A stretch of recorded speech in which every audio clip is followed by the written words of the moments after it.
My name is Evelyn Cross. I'm 29 years old. And I was standing at the edge of a glass-walled ballroom overlooking the city of Seattle, when my own family decided to turn me into a joke. Crystal chandeliers glowed above tailored suits and silk dresses, the kind of room where success smelled like champagne and polished marble. My older brother Lucas Cross stood at the center of it all, raising his glass as executives applauded him for securing the biggest green infrastructure deal the city had seen in a decade. They called it his vision, his brilliance. I stood near a column half hidden, wearing a plain black dress and construction boots I hadn't bothered to change out of. Lucas spotted me and smiled the way people smile when they know they're untouchable. "And to my sister Evelyn," he announced loudly, still playing around on job sites, pretending she hasn't decided what she wants to be when she grows up. Laughter rippled through the room. My parents smiled politely, glasses clinking in approval. To them, I was the disappointment. None of them knew I was the reason this entire celebration existed. I didn't react the way they expected. I didn't cry. I didn't storm the stage. I placed my untouched champagne on a waiter's tray with deliberate calm, the soft clink louder to me than all their laughter combined.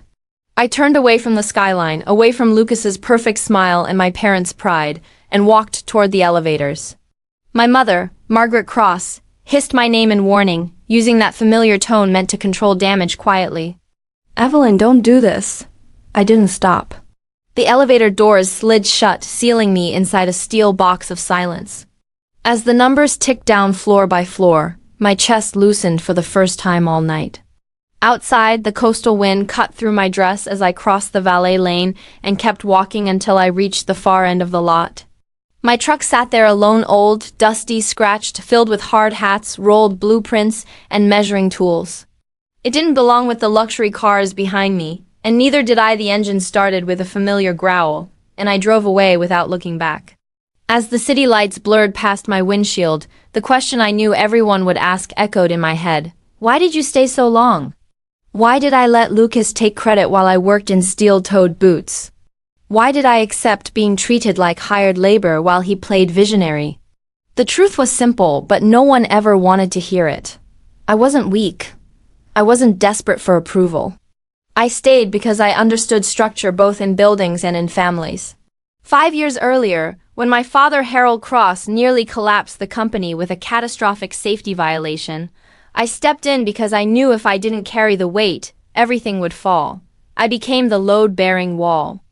I absorbed the stress, the liability, the endless nights recalculating errors that weren't mine.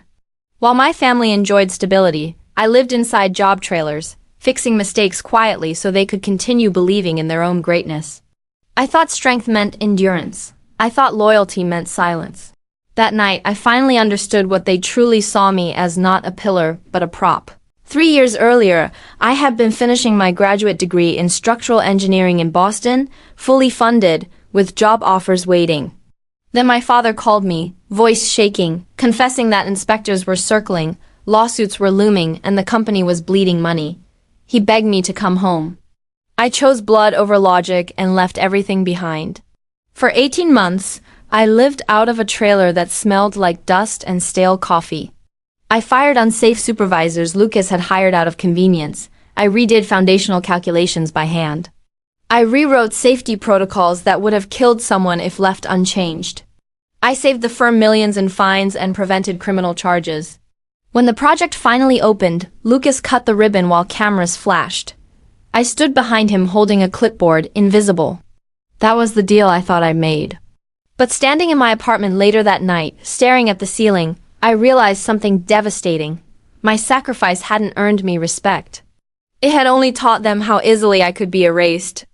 I woke up the next morning to my phone vibrating like it was trying to break free from the nightstand. I didn't need to look to know who it was. The guilt came first, then the anger, then the demands. Lucas's message was short and sharp. "You embarrassed Dad. Stop acting dramatic and answer your phone." Seconds later, a voicemail from my mother followed, her voice clipped and controlled, the tone she used when managing a crisis she believed she could still fix. "Evelyn, we need to discuss the ownership documents for the Harbor Green Tower. Investors are asking questions about design attribution. Come into the office today and sign what's needed. This deal is bigger than your feelings." That was when it clicked. They didn't want me back because they missed me. They wanted my signature. They knew the designs were legally mine, and without my approval, the merger would stall.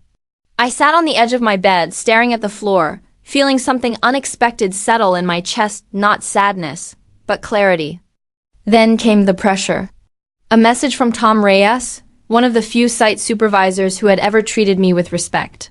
He sent me a screenshot of an internal email Lucas had circulated overnight. It was a termination notice for my entire crew. The same crew that had worked through freezing winters and safety nightmares to fix my brother's mistakes. Lucas was willing to destroy their livelihoods just to corner me. That was the moment the emotional fog cleared completely. I opened my laptop, not to respond, not to defend myself, but to observe. Lucas had already posted photos from the gala online. In one image, the award-winning team smiled under bright lights. I remembered standing at the far edge of that photo. In the version Lucas uploaded, I was gone, cropped out entirely. The caption read, "Bold leadership requires hard choices, proud to lead our firm into a new era." They weren't just stealing my work. They were erasing my existence while keeping the profits I created. They believed removing me from the picture meant I no longer mattered. They forgot who poured the foundation. I didn't argue. I didn't reply. I made coffee, black and bitter, and sat at my drafting table like I had hundreds of times before, except this time. I wasn't fixing someone else's disaster. I was preparing my own exit. I pulled out the external drives containing original files, timestamps, handwritten calculations, and site logs. Every correction I had ever made was documented. I dressed in the only tailored suit I owned, the one I had bought years earlier for my graduate thesis defense before I dropped out. Then I drove downtown, past the rising steel skeleton of the Harbor Green Tower, to the glass fortress that housed Marla Quinn Architectural Group. Marla Quinn was infamous in Seattle. She didn't compete, she dismantled. She had tried to buy out my family's firm for years, not to merge but to expose it. I walked into her lobby without an appointment and told the assistant, "Tell Miss Quinn I have the original wind load calculations for Harbor Green, and the current ones are wrong." 5 minutes later, I was sitting across from a woman who didn't offer me coffee or courtesy. She simply waited. I laid the real plans on the table. Not the polished versions Lucas presented, but the working drafts, the ones with corrected load ratios and reinforced cores. Marla studied them silently, her finger tracing lines until she stopped and looked at me. "Your brother submitted a revision last week," she said calmly. "He reduced steel reinforcement by nearly 20%. I nodded. "That's why I'm here," I explained. What would happen during a severe coastal storm, how torque stress would travel through the structure, how failure wouldn't be immediate, but inevitable. Marla leaned back and asked the question no one else ever had. "Why did you stay?" I started to answer with loyalty and responsibility, but she interrupted me. "They were never confused about your value," she said. "They were addicted to your usefulness. You made their lives easier, so they convinced themselves you belonged beneath them." It was the first time someone had explained my family without romanticizing the damage. When she offered me a senior position, double my pay, and full credit for my designs, I didn't hesitate. I signed the contract with steady hands. As I left her office, I checked my phone. 17 missed calls from Lucas. I didn't block him. I wanted him to hear everything when the ground finally shifted. 3 weeks into my new position, my life had changed in ways I hadn't expected. The paycheck was real, but more importantly, so was the respect. No one questioned my calculations. No one joked about my boots or asked me to smile more. Yet my eyes kept drifting to the same place every evening, the Harbor Green Tower rising along the waterfront. I knew that structure intimately. I knew where it was strong, and I knew where it was dangerously compromised. Lucas's cost-cutting revision haunted me. Steel removed doesn't scream when it's gone. It stays silent until the day the wind demands an answer. One Tuesday night, long after most of the office lights went dark, I logged into the city's public permit database. Anyone could access it if they knew where to look. I entered the parcel number and opened the structural certification file. My stomach dropped. The approved blueprint wasn't the final version I had completed months ago. It was an early draft one I had rejected myself after catching a critical lateral load error. I remembered writing in red ink across the page, "Unsafe, do not submit." My hands went cold as I scrolled to the signature block. At the bottom of the document was a professional engineer's stamp, my name, my license number, and a signature that looked enough like mine to fool anyone who didn't know better. I stared at the screen, my heartbeat roaring in my ears. I had never stamped that draft. I had locked my seal in the company safe the day I walked out. The truth hit me with brutal clarity. This wasn't just theft, it was premeditated. If that tower failed and the blame wouldn't fall on Lucas or my parents, it would land squarely on me. I was meant to be the fall person, buried under paperwork and rubble while they walked away clean. Fear tried to rise, but it didn't last. What replaced it was colder and sharper. They hadn't trapped me. They had handed me evidence. The groundbreaking ceremony happened on a windy Thursday morning. White tents lined the site, cameras flashing as city officials shook hands with my family. Lucas stood at the podium, confident, charming, holding a gold shovel like a trophy. I stayed near the back with Marla Quinn and Inspector Daniel Holt from the Department of Buildings. In my portfolio were certified comparisons, forensic document analysis, and simulations showing exactly how and when the structure would fail. When Holt stepped forward and announced the site was now under immediate investigation, the applause died mid-clap. Lucas laughed at first, thinking it was a mistake, until I walked beside the inspector and laid the forged document on the table. I didn't raise my voice. I didn't insult him, I simply stated facts, the forged stamp, the unauthorized submission, the financial motive, the safety risk. Investors backed away as if the ground itself had turned unstable. Officers moved in.